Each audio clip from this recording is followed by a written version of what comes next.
The crystal chandeliers above me blurred into stars as I blinked back tears, my feet aching in the cheap heels I'd borrowed from my roommate. The marble floor of the Augustine Hotel ballroom gleamed like ice beneath hundreds of polished shoes, none of them mine. Not really. I didn't belong here. I knew it. They knew it. But I needed this job more than I needed pride. Champagne? I whispered to a woman dripping in diamonds, my voice barely audible over the string quartet. She didn't even glance at me, just plucked a glass from my tray with manicured fingers and turned back to her conversation, as if I were a piece of furniture. Invisible. That's what I'd become in the 6 months since Mom died, a ghost moving through spaces where real people lived real lives. I wove through the crowd, my black server's uniform too tight across my chest, too short at the hem. The other girls from the catering company looked polished, professional. I looked like I was playing dress-up in someone else's life. My reflection in the mirrored walls confirmed it. Mousy brown hair pulled back too severely, makeup applied with a shaking hand, eyes too wide and frightened for a 23-year-old woman. The event was some kind of charity gala. Rich people pretending to care about poor people while drinking $1,000 wine. I'd stopped listening to the speeches after the first hour. All I cared about was making it through the night without dropping anything, without drawing attention, without losing this job like I'd lost the last 3. That's when I first saw him. He stood near the bar, surrounded by men in dark suits who moved like shadows, fluid, dangerous, always watching. But he was different. Taller, broader. Wearing a black suit that probably cost more than my yearly rent, perfectly tailored to shoulders that seemed carved from stone. His dark hair was swept back from a face that could have been beautiful if it weren't so hard, so cold. Sharp jaw, Roman nose, eyes like black ice scanning the room with the kind of assessment that made my skin prickle. Even from across the ballroom, I felt the air change around him. People gave him space without seeming to notice they were doing it, like birds instinctively veering away from a predator. When he lifted his glass, the men around him tensed, ready. When he turned his head, they followed his gaze. I looked away quickly, heart hammering. Men like that didn't notice women like me. That was fine. I preferred it that way. You. The voice came from my left, smooth, accented, dripping with wealth and entitlement. I turned to find another man, older than the one by the bar, but just as expensively dressed, silver threaded through his dark hair, and his smile was all teeth. Behind him stood 2 more suited men, hands folded in front of them, watching me with flat expressions. "Yes, sir?" I managed, balancing my tray carefully. "You work here?" His eyes traveled down my body in a way that made my skin crawl. "I'm with the catering company, yes." "Good. I need you to deliver something." He pulled a small envelope from his jacket pocket. Cream-colored, expensive paper sealed with red wax. "Take this to the man by the bar, the one in the black suit." I followed his gesture and my stomach dropped. The dangerous man. The one who looked like he could break someone in half without blinking. I'm not sure I should... It's important. The older man's smile never reached his eyes. Business, you understand. I didn't. But I needed this job. My fingers trembled as I took the envelope, setting it on my tray beside the remaining champagne glasses. The paper felt heavy, ominous. "Tell him it's from Marco Vitelli," the man continued. "He'll understand." I nodded, though every instinct screamed at me to refuse, to run, to disappear into the kitchen, and never come back. But rent was due in 5 days. The electric company had already sent 2 warnings. Mom's medical bill still arrived like clockwork, even though she was 6 feet under. So I walked. Each step across that gleaming floor felt like walking toward the edge of a cliff. The crowd seemed to part around me. Or maybe I was imagining it. My heels clicked too loudly. My breathing was too shallow. The envelope sat on my tray like a bomb. 20 feet away I could smell him. Expensive cologne mixed with something darker. Tobacco. Whiskey.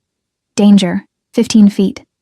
His men noticed me now. One of them shifted position, hand moving toward his jacket. 10 feet. He turned, and those black eyes locked onto mine. I froze. It was like being pinned by a spotlight. Every rational thought evaporated. He was more terrifying up close, not because he was ugly, but because he was beautiful in the way a blade is beautiful. Sharp, cold, deadly. A scar cut through his left eyebrow, pale against olive skin. His mouth was hard, unsmiling. "Sir?" My voice came out as a squeak. He didn't speak, just stared at me with an intensity that made my knees weak. I have something for you, from..." I glanced back at the older man, who was watching us with that same predatory smile. "From Marco Vitelli." Something flickered in those black eyes. Not quite emotion, more like recognition. Danger. One of his men stepped forward and plucked the envelope from my tray before I could blink. He examined it, then handed it to his boss with a slight nod. The dangerous man broke the seal with his thumb, never taking his eyes off me. He read whatever was inside in seconds, his expression unchanging. Then he looked at me again, really looked at me this time, like he was memorizing every feature, every flaw, every trembling breath. "Who are you?" His voice was deep, rough, with an accent I couldn't place. Italian, maybe. Russian. Something that spoke of old countries and older violence. "Nobody," I whispered. I work for the catering company. Your name." It wasn't a question. It was a command. And I was too frightened, too exhausted, too broken to do anything but obey. "Emma Chase." "Emma." He studied me for another long moment, and I felt naked under that gaze, stripped of every pretense. He saw exactly what I was, a scared girl playing at being an adult, drowning in debt and grief, one missed payment away from disaster. Then he dismissed me with a slight turn of his head. I stumbled backward, nearly dropping my tray. One of his men caught my elbow, steadying me or warning me. I couldn't tell which. Then I was moving through the crowd again, my face burning, my hands shaking so badly the remaining glasses rattled. I made it to the kitchen before my knees gave out. Locked myself in the staff bathroom and pressed my forehead against the cool tile, trying to remember how to breathe. What had I just done? What was in that envelope? Why had Marco Vitelli used me as his messenger? Why had that man looked at me like... I couldn't finish the thought. When I finally emerged, my supervisor was waiting with crossed arms and a disappointed expression I'd seen too many times before. "Emma, we need to talk." My heart sank. "You were specifically requested to serve the VIP section," she said, consulting her tablet. "But several guests complained you seemed distracted, nervous. One said you were shaking so badly you nearly spilled champagne on a $10,000 dress. I'm sorry, This is your third event with us." "You're just not working out," she sighed, already looking past me toward more competent employees. "Finish out the night, collect your pay, but don't come back for tomorrow's booking." Fired. Again. I swallowed the lump in my throat and nodded, because what else could I do? Beg, cry. Explain that I'd just been used as a pawn in something I didn't understand, that the weight of that black-eyed man's stare had rattled me to my core. The rest of the evening passed in a haze. I served drinks, collected plates, avoided looking at anyone directly, especially not toward the bar, where I could still feel those eyes watching me, even when I knew he'd left hours ago.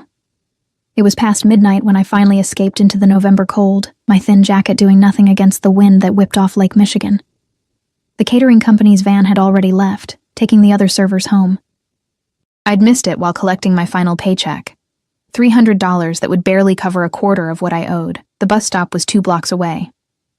I started walking, heels clicking on concrete, breath fogging in the freezing air.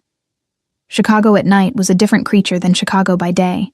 Darker, sharper, full of sounds that made you walk faster. I was halfway down the second block when I heard the footsteps behind me. My pulse spiked. I walked faster, clutching my purse against my chest. The footsteps matched my pace. Not running, just following. "Emma Chase." I spun around, heart in my throat. Marco Vitelli stood under a streetlight, flanked by his 2 shadows. He looked different out here, away from the chandeliers and champagne. More predatory. His smile was gone, replaced by something colder. "That's quite a mess you've made, sweetheart." I don't understand. I just delivered a message. "Did you read it?" He stepped closer. "No, I would never..." "Good." Another step. "Because if you had, I'd have to kill you right now." The world tilted. This wasn't happening. This was Chicago, not some movie.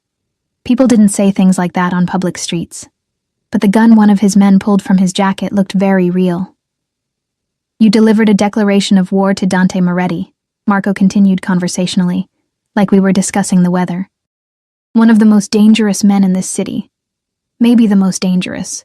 And now he's seen your face, knows your name. Dante Moretti. The name sent ice through my veins. I'd heard it before, whispered in the kinds of conversations people stopped when you walked by, connected to violence, to power, to things that happened in shadows. I didn't know, I breathed. Please, I was just doing my job. I didn't. Relax, sweetheart. Marco's smile returned, sharp as broken glass. I'm not going to kill you. You're much more useful alive. He gestured, and one of his men grabbed my arm in a grip that would leave bruises. What are you doing? Let me go. Can't do that. You see, Moretti doesn't accept challenges lightly. He'll come looking for answers, for leverage. And you. Marco tilted his head, studying me like a bug under glass. You're the perfect bait. I tried to scream, but a hand clamped over my mouth. They dragged me toward a black car idling at the curb, and I fought with everything I had, kicking, twisting, biting down on the fingers against my lips until I tasted blood. It wasn't enough. The car door opened like a mouth, and they shoved me inside. I landed hard on leather seats, my head cracking against the opposite door. Stars exploded across my vision. Nothing personal, Marco said, sliding in beside me. Just business. The door slammed shut. The locks engaged with a sound like a prison cell closing, and as the car pulled away from the curb, away from the streetlights, away from any chance of rescue, I realized that my invisible, insignificant life had just become very, very visible to exactly the wrong people. I woke up to the smell of cigarette smoke and expensive leather. My head throbbed where it had hit the car door. And for a disorienting moment, I thought I was back in Mom's hospital room, waiting for another round of bad news from doctors who'd stopped learning my name. But hospital rooms didn't smell like cigars, didn't have floor-to-ceiling windows overlooking the Chicago skyline, didn't have armed men standing outside locked doors. I was lying on a burgundy velvet sofa in what looked like an office. All dark wood and darker intentions. My shoes were gone. My jacket, too. Someone had covered me with a blanket that probably cost more than my car, back when I'd had a car. She's awake. I jerked upright, immediately regretting it as pain lanced through my skull. One of Marco's men stood by the door, speaking into his phone with the kind of quiet authority that made my stomach clench. Where am I? My voice came out hoarse, frightened. What time is it? He ignored me, pocketing his phone and resuming his statue-like position. The message was clear. I wasn't worth acknowledging. I was cargo. Property. Bait. Bait for Dante Moretti. The memory crashed back. The envelope. Those black eyes. Marco's casual threat. You're the perfect bait. I pressed my palms against my eyes, trying to think through the panic. I needed to get out of here. Needed to run. Hide. Disappear into whatever cracks of the city would still have me. But the windows were too high. The door was guarded. And even if I could escape this room, I had no idea where I was, or how many more men waited outside. The door opened, and Marco Vitelli walked in like he owned the world. Maybe he did. He'd changed out of his tuxedo into casual slacks and a white shirt, sleeves rolled up to reveal forearms corded with muscle and marked with scars. He looked younger somehow, more dangerous without the formal veneer. Good morning, sweetheart. He settled into the chair across from me, crossing one ankle over his knee. Sleep well? Let me go. I hated how my voice shook. Please. I won't tell anyone. I'll leave Chicago. You'll never see me again. I'm sure that's true. He lit a cigarette, studying me through the smoke. But Moretti's already seen you, already knows your name. You think he'll just forget. Men like him don't forget anything. Then what do you want from me? Insurance. He leaned forward, elbows on knees, close enough that I could smell his cologne, something sharp and green that probably had an Italian name I couldn't pronounce. Moretti rejected my very generous offer last night. My proposal for territorial cooperation, that envelope you delivered, it was his last chance to avoid a war. War. The word hung in the air like smoke. I still don't understand what that has to do with me. Your leverage. He said it simply, like explaining basic math to a child. Moretti doesn't know you're here yet, but when he finds out I have the girl who delivered his death sentence, the girl he looked at like... Marco's smile turned knowing. Well, Let's just say I noticed how he looked at you, Emma. How long he stared. That's not nothing. Not for a man like Dante Moretti. My chest tightened. It wasn't, I'm nobody to him. Maybe. Maybe not. Either way, he'll come for you. To eliminate a witness. To send me a message. To satisfy his curiosity. Marco shrugged. Doesn't matter why. What matters is that when he does, I'll be ready. He stood, grinding his cigarette into a crystal ashtray. You'll stay here, comfortable, safe, as long as you cooperate. And if I don't? His smile vanished. Then you stop being useful, and I don't keep useless things. The door closed behind him with a soft click that sounded like a coffin lid. 3 days passed like a prison sentence. They kept me in that office-turned-bedroom, bringing meals I couldn't eat and magazines I couldn't focus on. The windows didn't open. The door stayed locked. The guards rotated shifts with military precision, never speaking to me, never meeting my eyes. I was invisible again. But this time, the invisibility felt more like erasure. Like I was slowly disappearing into the expensive furniture and imported carpets, becoming just another possession in Marco Vitelli's collection. On the 4th day, everything changed. I was staring out the window, watching the city wake up in shades of gold and pink, wondering if anyone had noticed I was missing, when the shouting started. Distant at first, then closer. Gunshots cracked like thunder, and I threw myself behind the sofa, heart hammering against my ribs. More shots, breaking glass. Men yelling in Italian, in English, in languages I didn't recognize. The building shook. Or maybe that was just me, trembling so hard my teeth chattered. Then silence. Worse than the noise. The kind of silence that meant something terrible had finished happening. The door to my room exploded inward. I screamed, pressing myself against the wall, waiting for bullets or worse, but the men who poured in weren't Marco's. They wore different suits, moved with different energy. Military, precise, deadly. And behind them, filling the doorway like an eclipse, stood Dante Moretti. He looked like vengeance carved from marble. Blood spattered his white shirt. Not his, I thought wildly, because he moved without pain, without hesitation. His black eyes swept the room, cataloging exits, threats, me huddled in the corner like a terrified animal. Clear, one of his men said. Dante crossed to me in 3 strides. I flinched back, but there was nowhere to go, and then his hand was on my face. Rough, calloused, tilting my chin up so I had to meet those impossible eyes. Did they hurt you? His voice was low, controlled, but something violent simmered underneath. I shook my head, not trusting my voice. His thumb brushed my cheekbone, and I realized I was crying. When had I started crying? His jaw clenched, a muscle jumping beneath olive skin. Can you walk? Another nod. Then move. Now. He didn't wait for agreement, just wrapped one hand around my upper arm and pulled me toward the door. I stumbled, barefoot and disoriented, but his grip was iron. The hallway outside was a war zone. Bullet holes in the walls, blood on the marble floor, bodies I tried not to look at. Don't look, Dante said, as if reading my mind. Just walk. We moved through the carnage like ghosts, his men forming a protective circle around us. I heard sirens in the distance, growing closer. Someone was shouting orders in rapid-fire Italian. The air smelled like gunpowder and copper. Outside, 3 black SUVs idled at the curb, engines running. Dante shoved me into the back of the middle vehicle, climbing in beside me. His men piled into the other cars, and then we were moving, tires squealing against asphalt.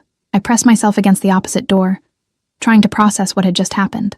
Dante Moretti, the most dangerous man in Chicago, according to Marco, had just shot his way into a fortified building to, what? Save me? Claim me? He was on his phone now, speaking in clipped Italian that sounded like threats disguised as conversation. Blood still marked his shirt, his hands. He'd killed people tonight, maybe a lot of people, because of me.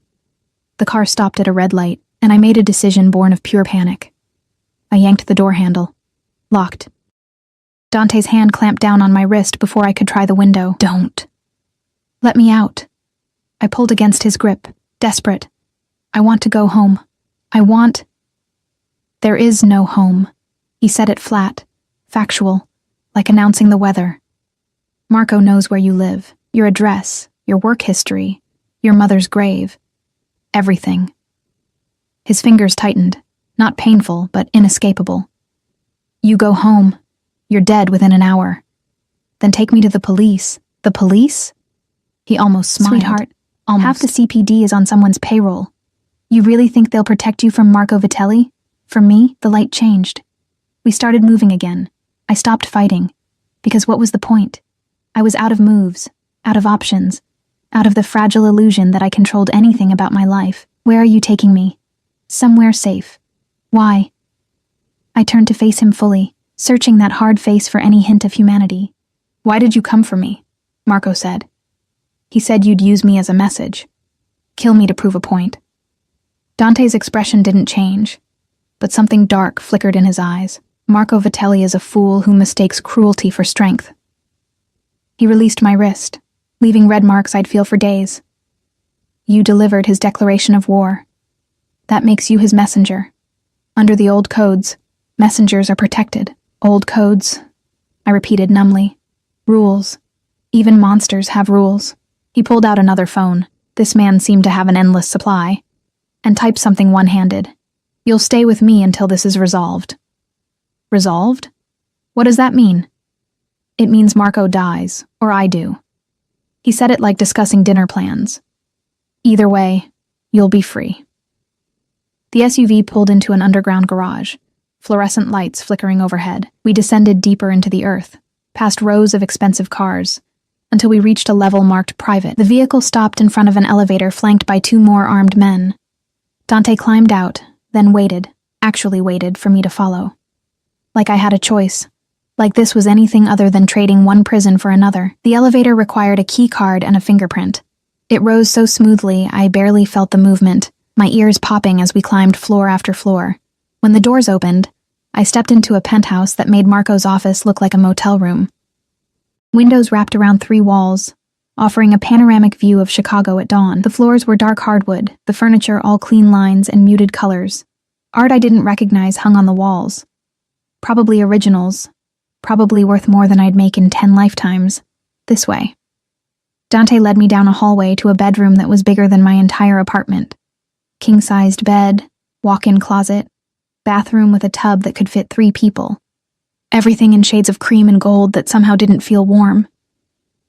You'll stay here, he said, gesturing around like he was showing me a hotel room, not a gilded cage. There are clothes in the closet. My assistant will bring more in your size tomorrow. Don't try to leave. The elevator won't work without authorization, and the stairwells are monitored. So I'm a prisoner? You're protected. He moved closer, and I forced myself not to retreat. There's a difference. Is there? For the first time since the ballroom, something almost like interest crossed his face. You're not what I expected. What did you expect? Fear. Gratitude. Tears. His head tilted slightly, studying me. You're frightened. But you're angry too. That's unexpected.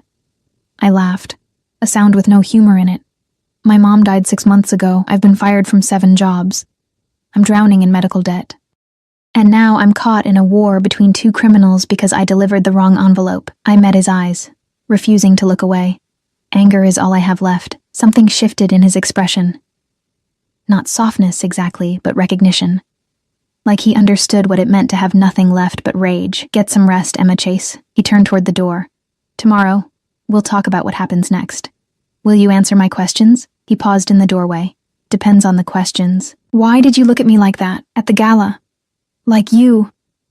I couldn't finish. Couldn't name what I'd seen in those black eyes. Dante was quiet for so long, I thought he wouldn't answer. Then, because you reminded me of someone. Someone I failed to protect. Who? But he was already gone, the door closing with a soft click that sounded too much like all the other doors that had closed in my life. Final, absolute. Leaving me alone in another beautiful room that felt like a tomb. I sank onto the bed, still wearing my ruined server's uniform, and finally let myself cry. Not for what had happened, but for what was coming. Because men like Dante Moretti didn't save people out of kindness. They collected debts, demanded payment, and whatever price he'd eventually ask.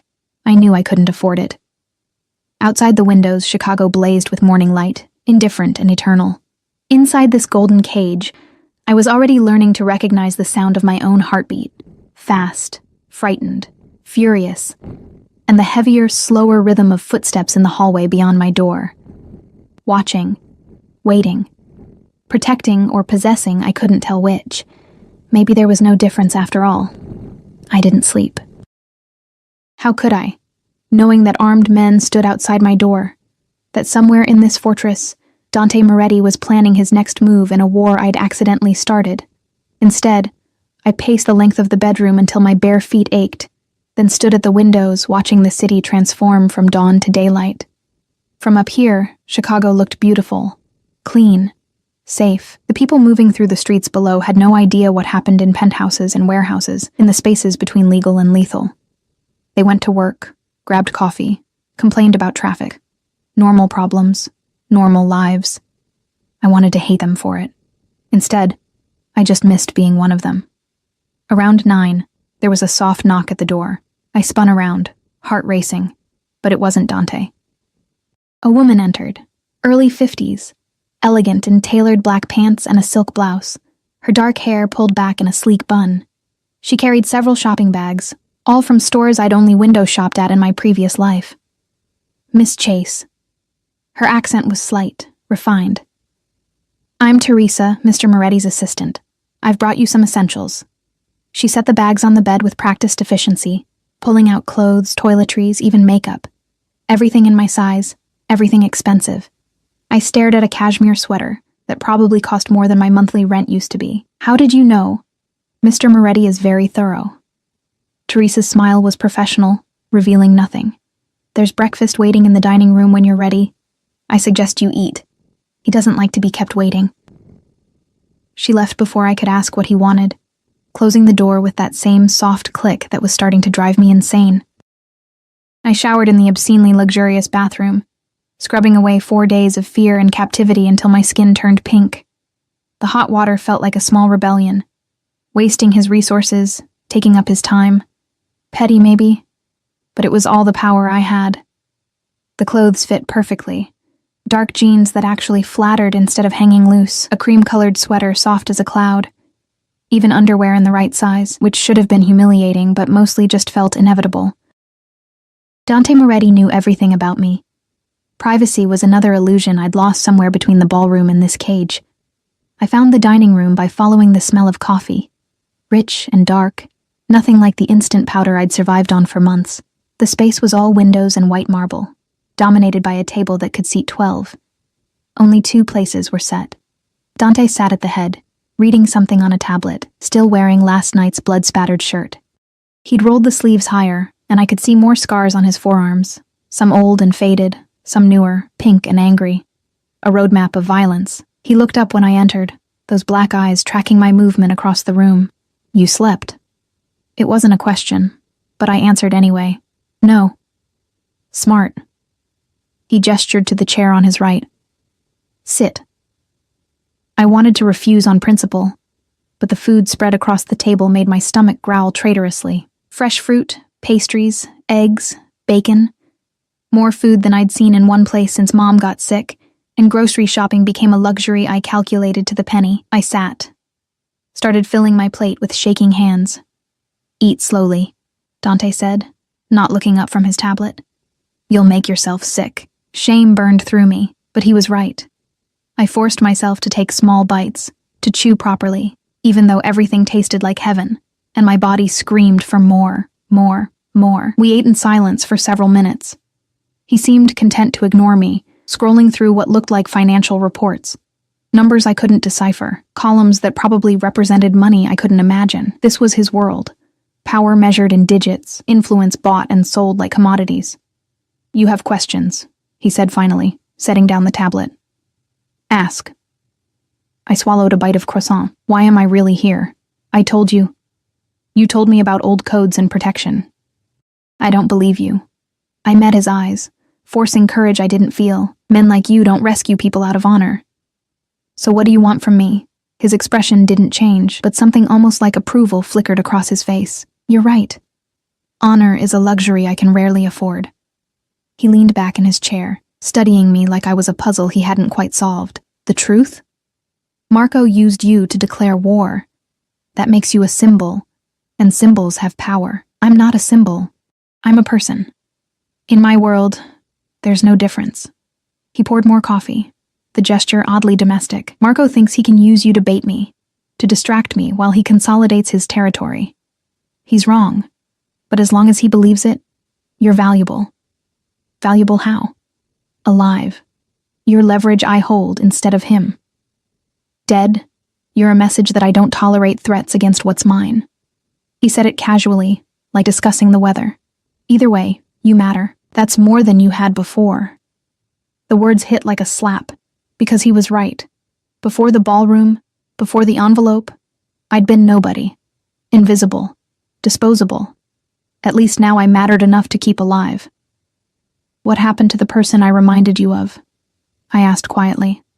The one you failed to protect. Dante's jaw tightened. For a long moment I thought he wouldn't answer. Then, my sister, Juliana. He said her name like a prayer. She was 19. Beautiful, his fingers wrapped around his coffee cup hard enough that I heard the ceramic creak. A rival family took her, used her to get to my father. By the time we found her, he didn't finish. Didn't need to. I'm sorry, I whispered. Don't be. He looked at me with eyes gone flat and cold.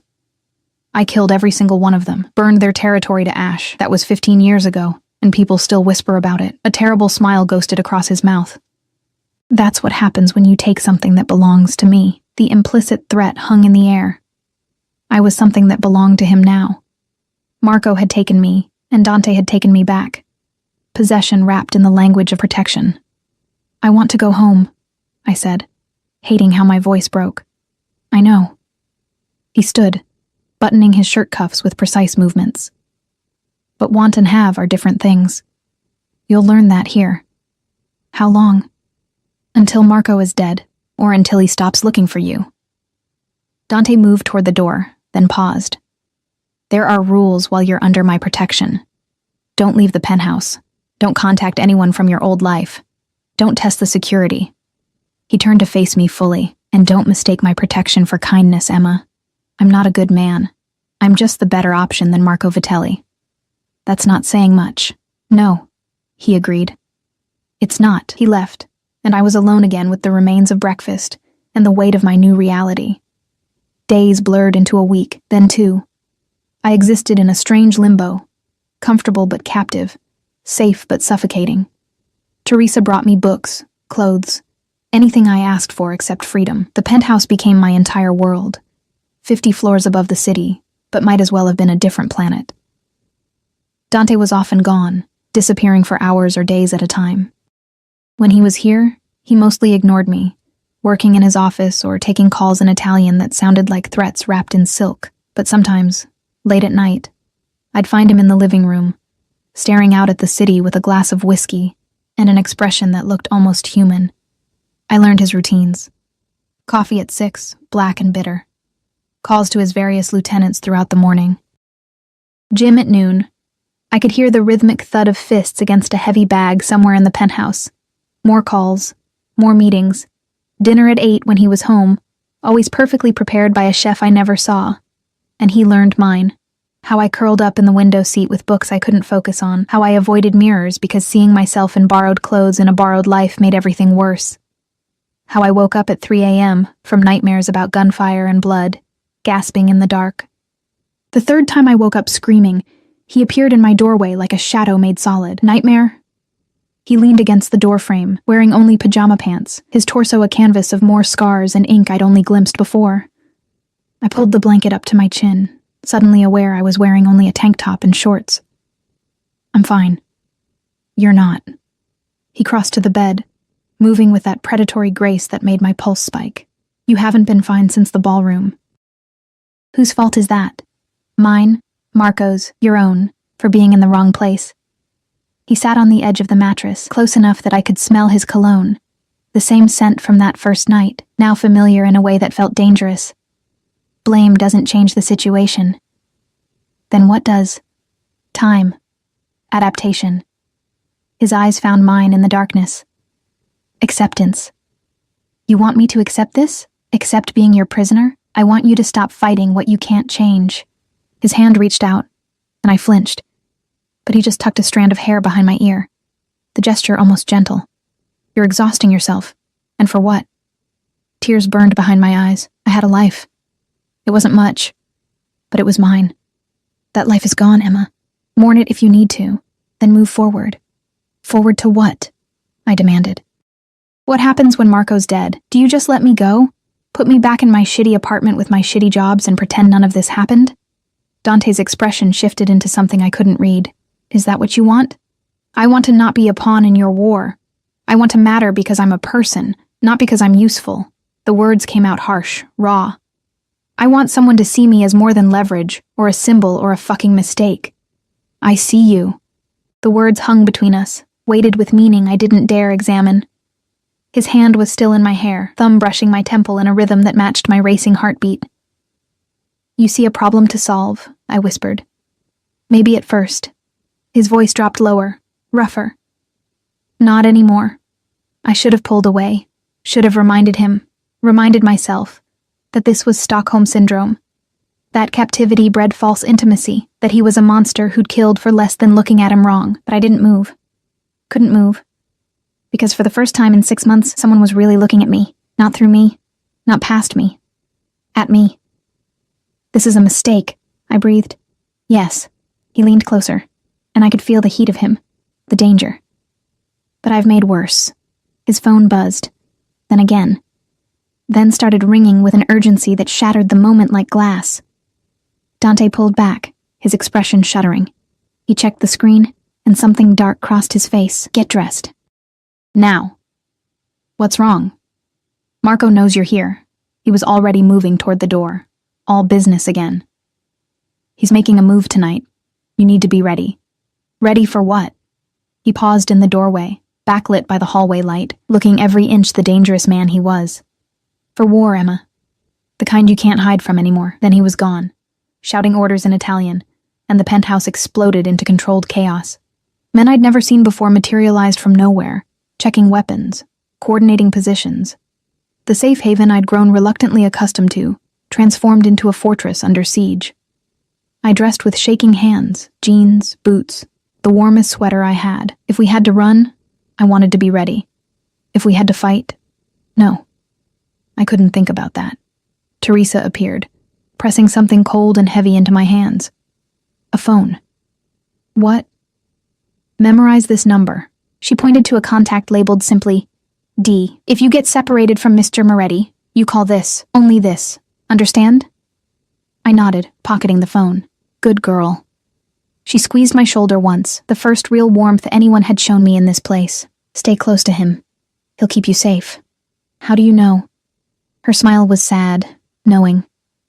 Because I've worked for Dante Moretti for 20 years, and I've never seen him look at anyone the way he looks at you. Before I could process that, before I could ask what she meant, an explosion shook the building. The windows rattled, alarms screamed, and somewhere in the chaos Dante was shouting my name. The explosion came from below, a deep, rumbling boom that felt like the building's bones were breaking. I stumbled, catching myself against the doorframe as Teresa pushed me forward. Move! She shouted over the alarms. The hallway was chaos, men running with weapons drawn, barking orders in Italian and English. Smoke curled up from somewhere beneath us, acrid and choking. My eyes watered, my lungs burned, but Teresa's hand on my back kept me moving forward.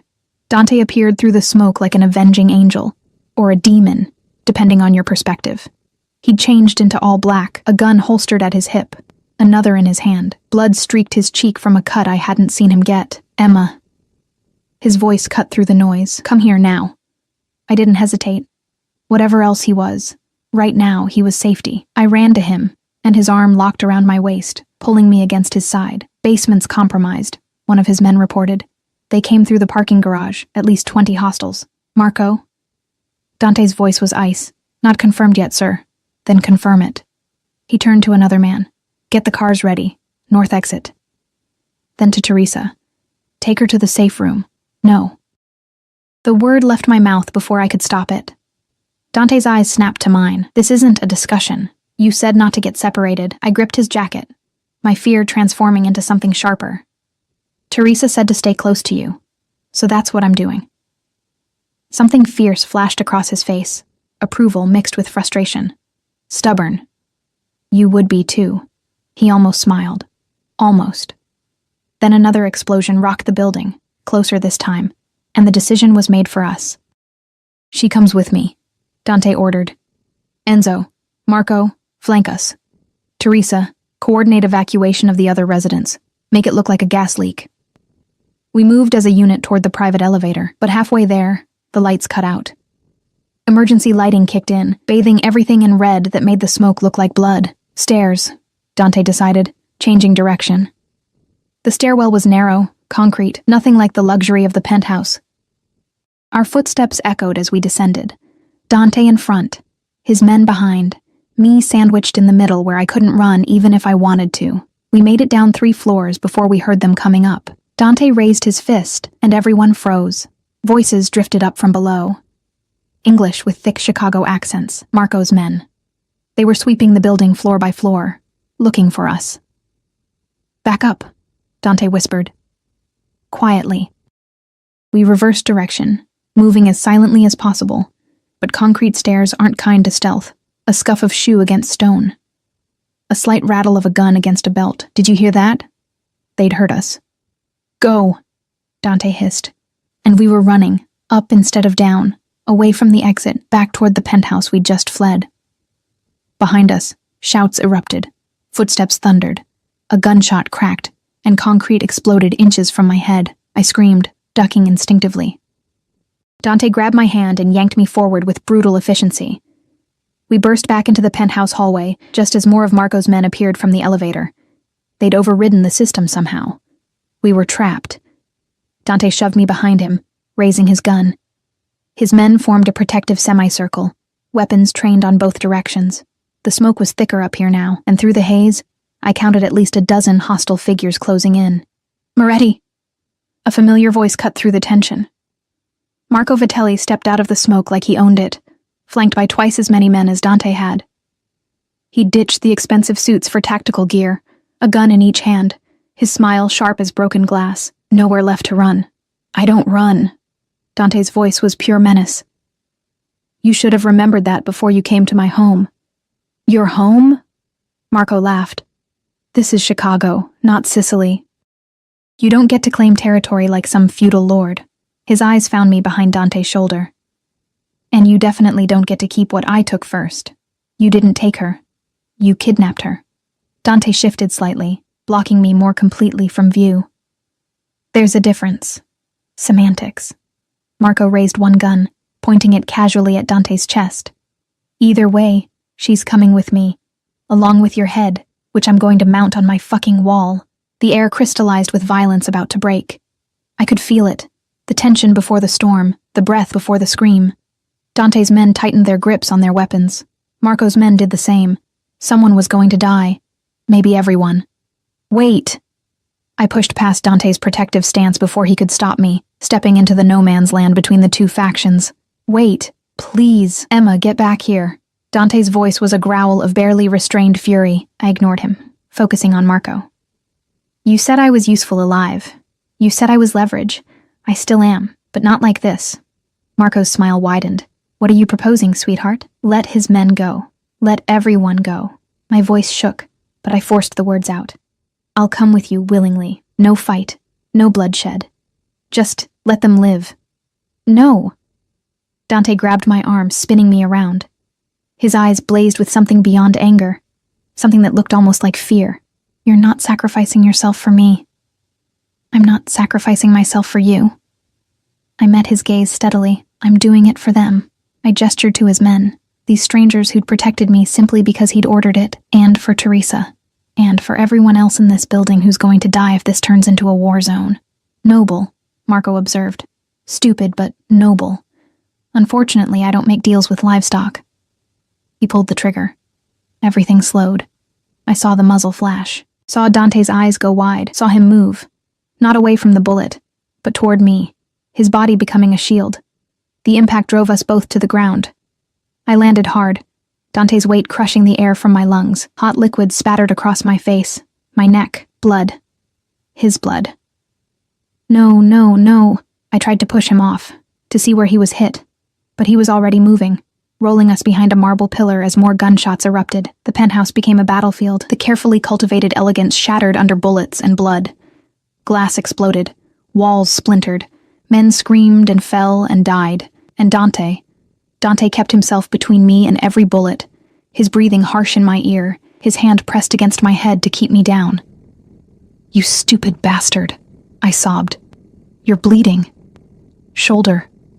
I'm fine." He wasn't fine. I could feel the blood soaking through his shirt, hot and sticky. "Stay down. You're going to die protecting me. Better me than you." He said it simply, like it was obvious. Like his life meant less than mine when we both knew that was insane. The firefight lasted maybe 3 minutes. Maybe 3 hours. Time stopped meaning anything in the smoke and chaos, but eventually, the gunfire slowed. Stopped. Dante's men had driven Marco's back. Or killed them. I didn't want to know which. "Sir!" One of Dante's lieutenants appeared through the smoke. "North stairwell is clear. We need to move now." Dante tried to stand, swayed, and I caught him before he fell. For the first time, I saw genuine pain cross his face. "I'm getting you out of here," I said, wrapping his uninjured arm around my shoulders. "Don't argue." Wasn't going to. He leaned heavily on me, and I staggered under his weight but held firm. We made it to the stairwell, down 6 flights while Dante bled and breathed in ragged gasps.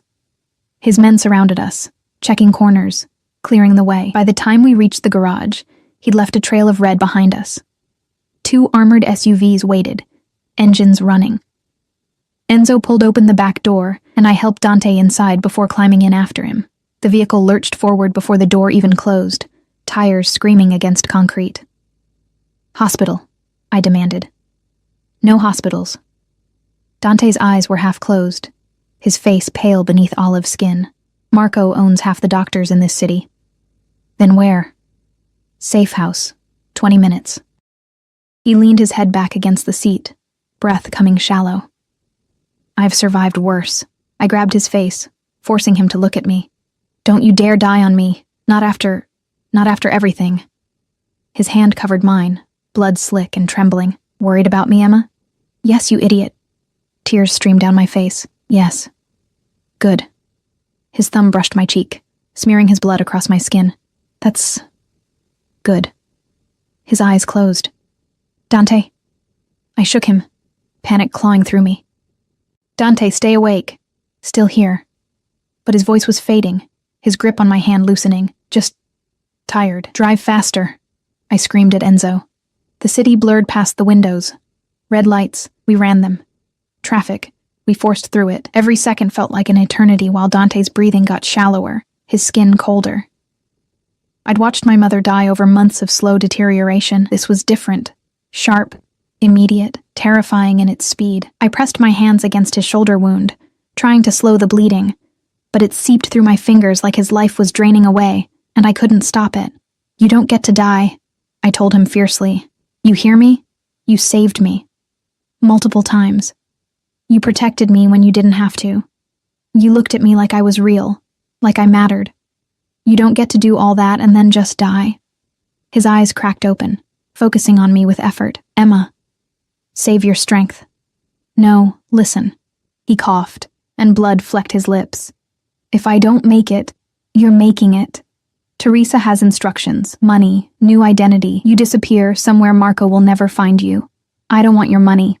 I want you to shut up and breathe." He almost smiled. "Bossy. You made me that way." The SUV screeched to a stop in front of a nondescript building in a neighborhood I didn't recognize. Men poured out. More of Dante's people, including a woman with a medical bag who took one look at him and started barking orders. They carried him inside, up to a 3rd-floor apartment that had been converted into a makeshift surgical suite. I tried to follow, but someone held me back. "Let the doctor work," Enzo said gently. "You'll just be in the way." You need to clean up and let her save his life." He guided me to a bathroom, pressed a towel into my shaking hands. "He'll be okay.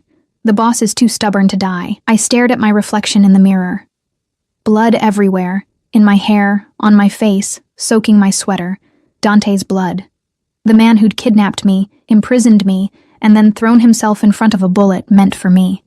The man who'd looked at me like I was more than invisible, more than a problem, more than leverage in a war, like I was someone worth dying for. I cleaned up mechanically, washing away the blood, changing into clothes someone provided. Then I sat in the hallway outside the surgical room, knees pulled to my chest, and waited.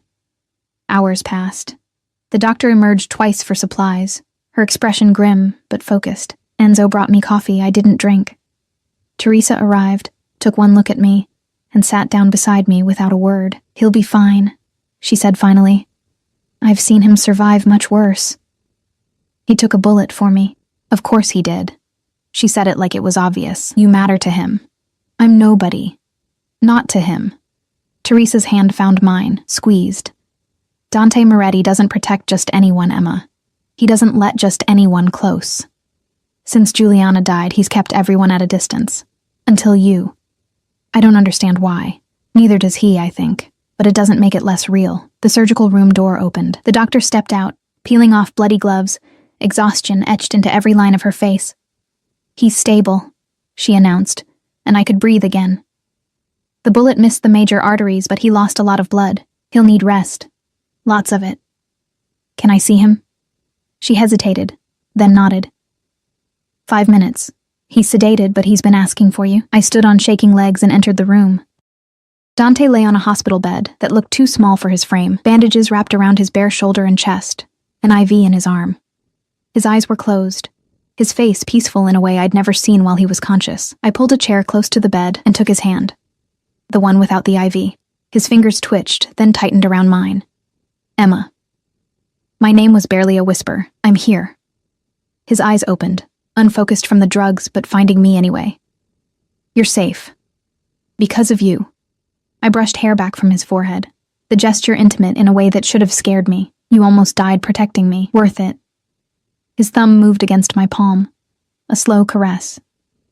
"You matter, Emma. Don't you understand? You matter." "So do you," I whispered. He smiled. A real smile. Soft and almost boyish, nothing like the hard man who ruled through fear. Dangerous words. "You've been dangerous from the moment I met you." "True." His eyes were closing again, the sedation pulling him under. "Stay. Please. I'm not going anywhere. Promise. I promise." He fell asleep with his hand still wrapped around mine, and I sat there in the quiet aftermath of violence, watching him breathe, feeling the steady beat of his pulse against my fingers. Somewhere in the city, Marco Vitelli was planning his next move. Somewhere, the war was still raging. But in this room, in this moment, there was only the two of us. A Mafia boss, and the woman he'd saved, connected by something neither of us could name, but both of us could feel.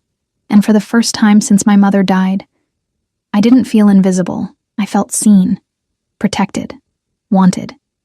Dangerous feelings for a dangerous man. But as I sat there holding his hand, watching the rise and fall of his chest, I couldn't bring myself to care about the danger anymore. 3 days passed in that safe house, while Dante healed and the city held its breath. I barely left his side.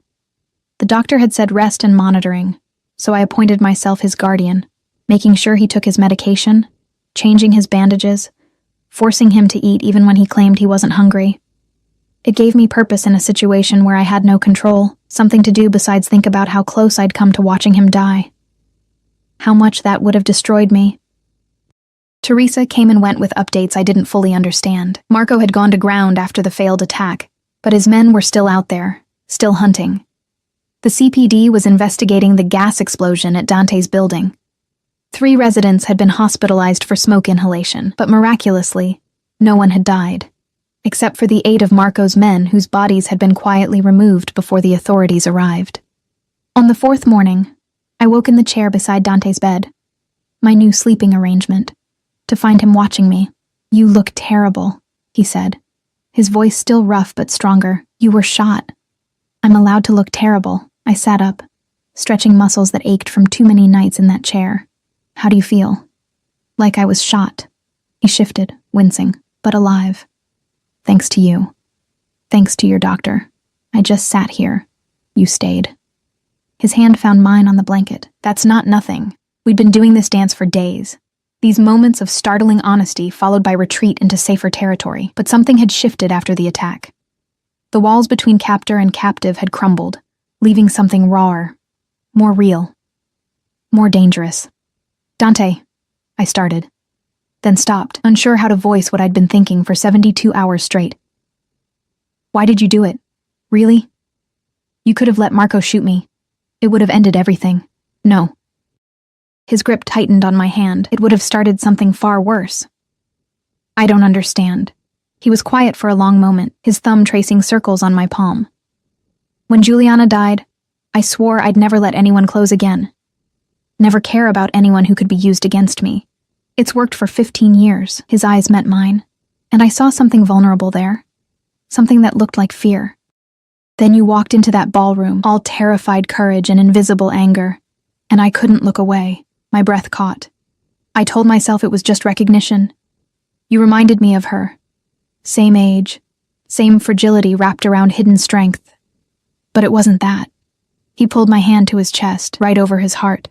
I could feel it beating, strong and steady beneath bandages and damaged skin. "It was you, Emma. Just you." "I'm nobody," I whispered. But the words felt hollow now. "You keep saying that. Keep believing it." He sat up with effort, ignoring my protest, until we were face to face. "But you're wrong. You delivered a declaration of war to the most dangerous man in Chicago without flinching. You offered yourself to Marco to save my men. You stayed by my side through a firefight when you could have run. You held my hand while I bled and told me I didn't get to die." His free hand cupped my face, rough and gentle. "That's not nobody, Emma. That's someone extraordinary who's been told she's worthless for so long she started to believe it." Tears spilled down my cheeks. "I don't know how to be extraordinary." "You already are." He leaned closer, and I could smell him. Antiseptic and blood and that cologne that had become synonymous with safety. "The question is whether you'll let yourself believe it, and if I do..." My voice broke. "What then? You're still a Mafia boss. I'm still the girl who got caught in your war. We're still impossible. Maybe." His forehead touched mine, and I felt the tremor in his breath. "Or maybe impossible is just another challenge to overcome." "That's insane. Most of my life is insane." He smiled, and it transformed his face into something almost boyish. "What's one more impossibility?" I should have pulled away. Should have reminded us both about Stockholm Syndrome and power imbalances, and all the very good reasons why falling for your captor was a terrible idea. Instead, I kissed him. It was soft at first, tentative, testing. His lips were warm despite the pallor of blood loss, and he tasted like the coffee I'd forced on him an hour ago. For a heartbeat, he froze, surprised. Then his hand slid into my hair, and he kissed me back like I was air, and he'd been drowning. The kiss deepened, became something desperate and hungry. Weeks of tension, of fear, of denying what had been building between us exploded into this moment. His good arm wrapped around my waist, pulling me closer despite his injuries. I tried to be careful, tried not to hurt him, but he made a sound low in his throat that had nothing to do with pain. "Emma." My name was a prayer on his lips. "If we do this, there's no going back." "I don't want to go back." I kissed him again, tasting the truth in my own words. "I don't want to be invisible anymore. I don't want to be afraid. I just want..." "What?" His hand cradled my face like I was something precious. "What do you want?" "You." The admission felt like jumping off a cliff. "I want you. Even though it's crazy. Even though you're dangerous and impossible and I should run as far and fast as I can. I want you." His smile was pure male satisfaction. "Then you have me." A knock on the door shattered the moment. We pulled apart as Enzo entered, his expression grim. "Boss, we have a problem." Dante's demeanor shifted instantly, from tender to terrifying in a heartbeat. "What kind of problem?" "Marco. He's requested a sit-down. Neutral territory. Says he wants to negotiate terms. It's a trap." I said it before thinking, but Dante nodded. "Of course it's a trap. The question is what kind." He turned to Enzo. "When and where?" "Tonight. Millennium Park. Says to bring the girl or there's no deal." My stomach dropped. "He wants to trade me. He wants to kill me and take you." Dante's voice was ice. "Standard play. We meet, he ambushes us, eliminates the competition, so we don't go. I gripped his hand. We stay here. We wait him out, and he burns down half the city looking for us. Dante shook his head. No, this ends tonight. One way or another, you're not well enough. I'm well enough to end this. He stood, swaying only slightly, and started pulling on clothes with grim determination. Enzo, gather everyone. Full tactical. I want snipers on every rooftop within 500 yards. Marco wants war. I'll give him one he can't survive. Dante, please. I caught his arm, desperation making me bold. Don't do this. Not for me. He turned, cupping my face in both hands. Especially for you.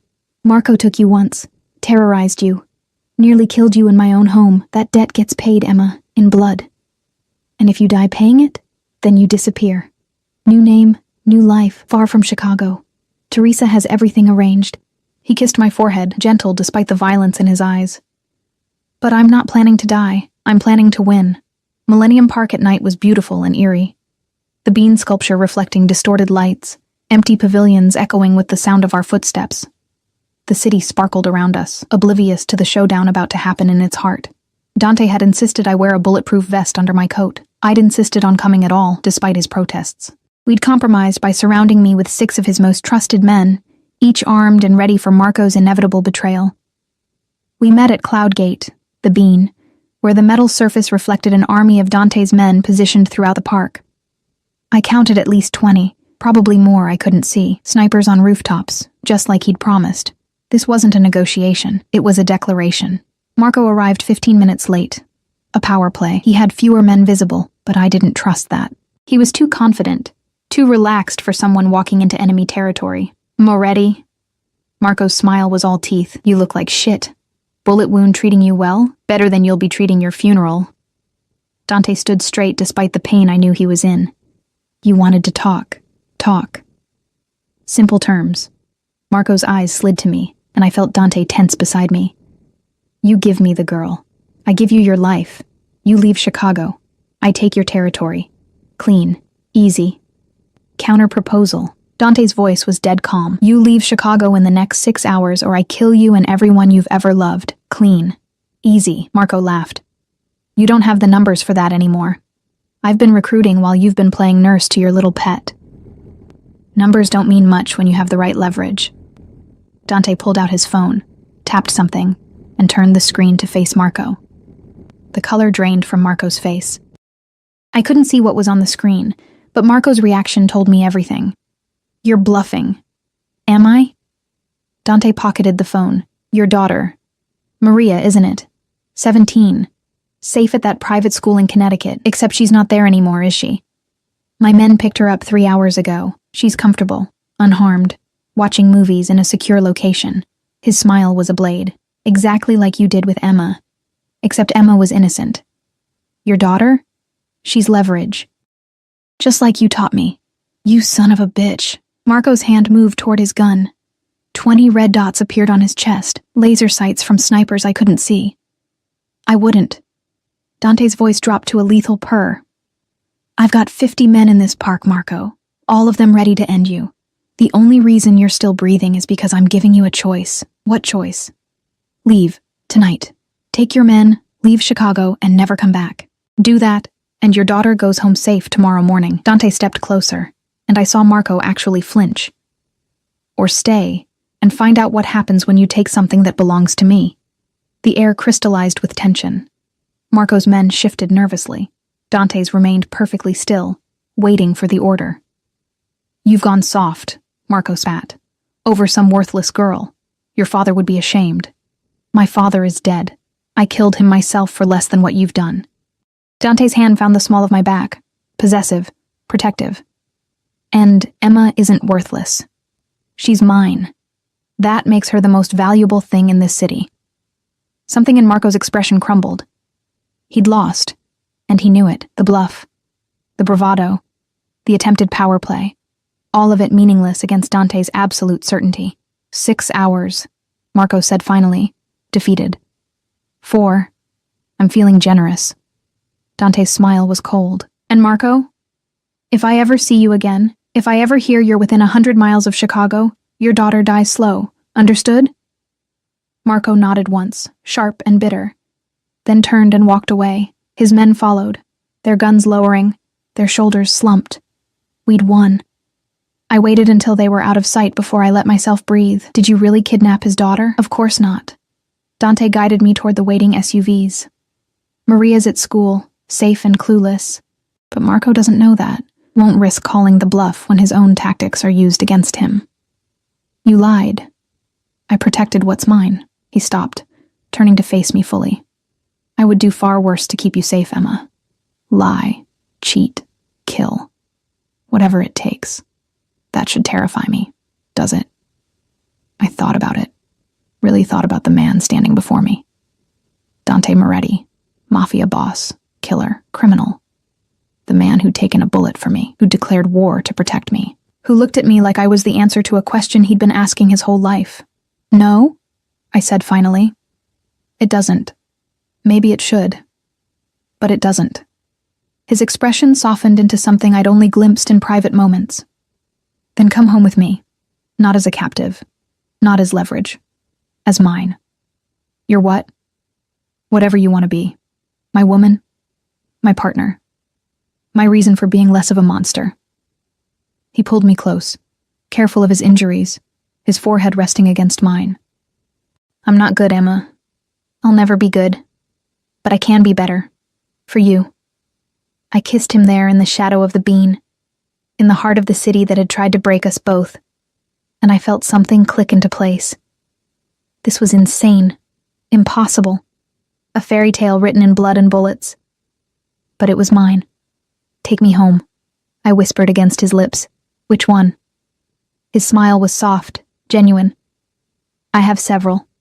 Whichever one has you in it. 6 months later, I stood in the window of Dante's rebuilt penthouse, our penthouse now, watching the city wake up in shades of gold and pink, the same view I'd stared at as a captive. But everything was different now. I was different. The medical bills were gone, paid off within a week of Marco's exile. My mother's grave had a proper headstone now, white marble with fresh flowers delivered weekly.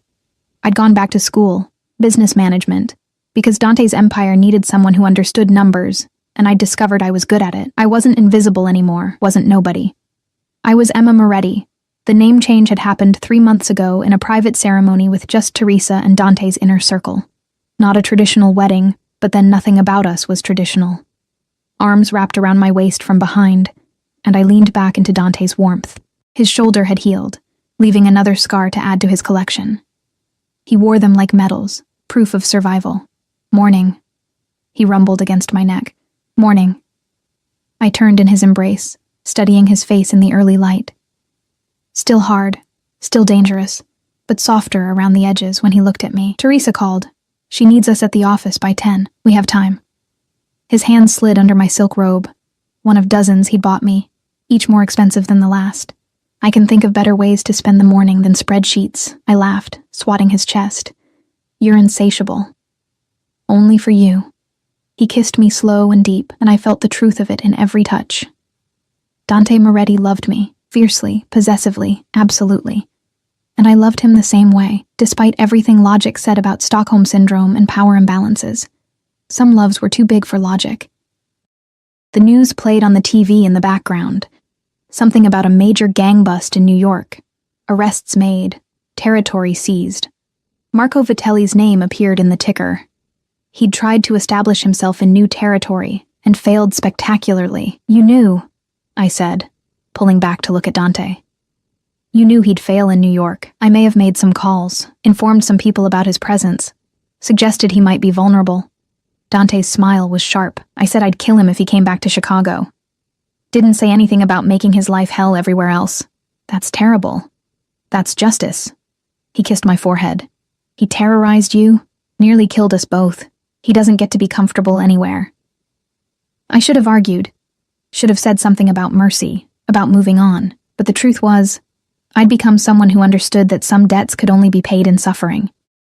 The world Dante lived in, the world I lived in now, didn't allow for half measures. Come on. I pulled him toward the bedroom. If we're going to be late anyway, might as well make it worth it. His laugh was low and wicked. I've created a monster. You created your equal. I kissed him. fierce and claiming. That's different. Later, as we lay tangled in silk sheets, Dante's fingers traced patterns on my bare shoulder. Do you regret it? Any of it? Being kidnapped, being used as bait, nearly dying multiple times? I pretended to consider. Those parts weren't great, Emma. I looked up at him, at this impossible man who'd stolen me from one life and given me another. No, I don't regret it. How can I regret what led me to you? That's insane. Most of my life is insane now. I echoed his words from months ago, watching his smile grow. What's one more impossibility? He kissed me then. Soft, sweet, nothing like the violent man the world saw. This was the Dante only I knew.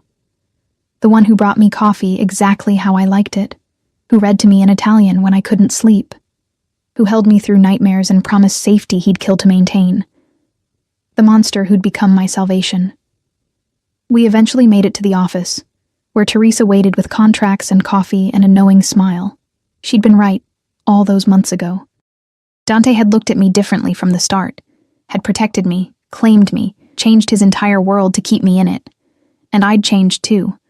From invisible to essential, from nobody to someone, from captive to queen of an empire built on blood and ambition.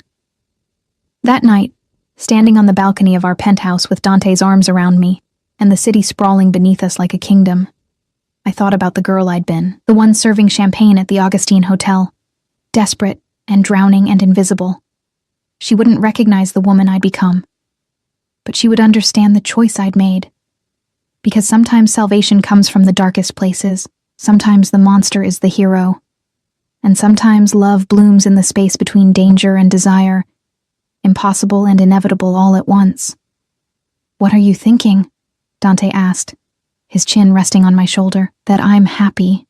The truth of it surprised me. After everything, Mom dying, losing jobs, being kidnapped, shot at, nearly killed, I'm actually happy. Good. His arms tightened. Because you're stuck with me now. No escape, no freedom. Just this. Just this, I agreed, turning to kiss him as the city lights blazed around us. And in the distance, sirens wailed. The soundtrack of Chicago, of danger, of the life I'd chosen. But up here, in Dante's arms, in our fortress above the city, I was safe. I was seen. I was loved. The Mafia boss had rejected me once, in that moment when he could have claimed me at the ballroom. Had let Marco take me first, but he'd come for me anyway, saved me, changed me, made me his in every way that mattered, and I'd claimed him right back, the monster, the protector, the impossible man who'd taught me that being nobody was a choice, not a destiny. I chose to be somebody. I chose him. I chose this life.